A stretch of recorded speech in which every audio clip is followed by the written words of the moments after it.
ஊர்ல ஒரு புத்திசாலி மனிதர் இருந்தாரு. அவருக்கும் அவரோட மனைவிக்கும் எப்பொழுதும் சண்டையும் சச்சரவுமா இருக்கும். எப்ப சண்டை வந்தாலும் அவர் தன்னோட புத்திசாலித்தனத்தை பயன்படுத்தி ஒவ்வொரு தடவையும் அவரோட மனைவியை ஜெயிச்சு அவங்கள முட்டலாக்கிட்டே இருந்தாரு. ஒரு நாள் சந்தையில கணவர் வியாபாரம் பண்ணிட்டு இருந்தப்போ ஒரு மெத்த வியாபாரி அங்க வந்து கடை விரிச்சாரு.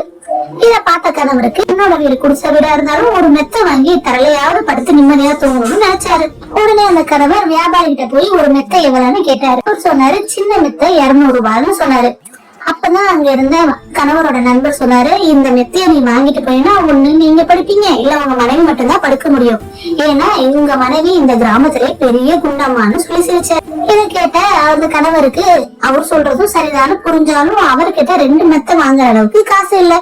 தன்கிட்ட இருந்த 200 ரூபாய்க்கு சின்ன மெத்தைய சொல்லி வாங்கிட்டு வீட்டுக்கு போனாரு.